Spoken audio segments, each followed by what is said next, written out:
Now, your Storm Tracker team forecast with meteorologist Alex Noel.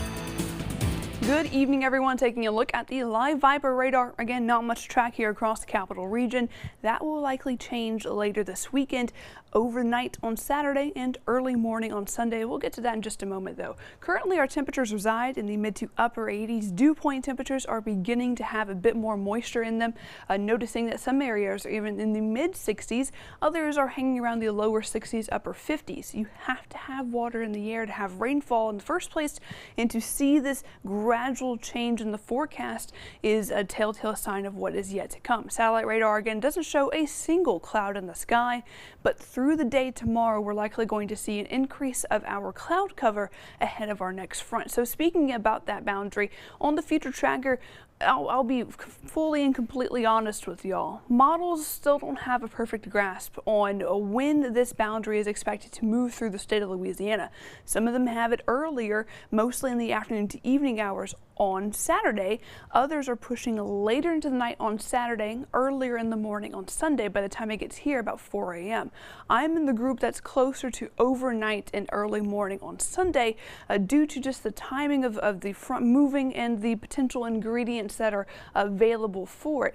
That said, I know we have a lot of plans happening outdoors on Saturday, so about 4 p.m. that's kickoff for Southern's football game.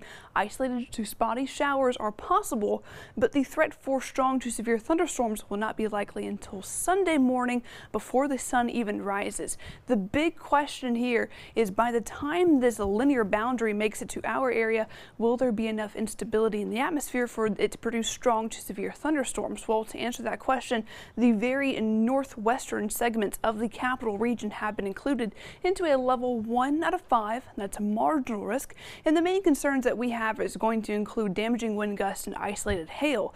The threat for tornadic activity is non-zero, but it's not mainly for our area. That's going to be further off north, mainly north of the I-20 corridor and a good chunk of Arkansas. Just to point out, this is a large severe weather outlook. That's a large marginal and large slight risk. So we're keeping an eye on it through the weekend. The drought monitor updated earlier this morning. We need every drop of rain that we can get. Honestly, this front is not going to nearly provide enough rain that we need, but every drop is important. Tonight, overnight lows fall back down into the mid to lower 60s, with fog developing throughout the night and early tomorrow morning. So speaking of tomorrow, if you have early travel plans, account for a few extra minutes, especially for our western parishes. If you're going across the Atchafalaya Basin Bridge, you'll know what I'm talking about.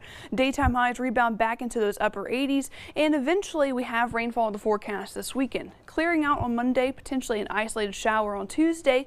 Temperatures drop to the mid to lower 80s for afternoon high temperatures. Overnight lows are in the 50s. Back to you on the desk.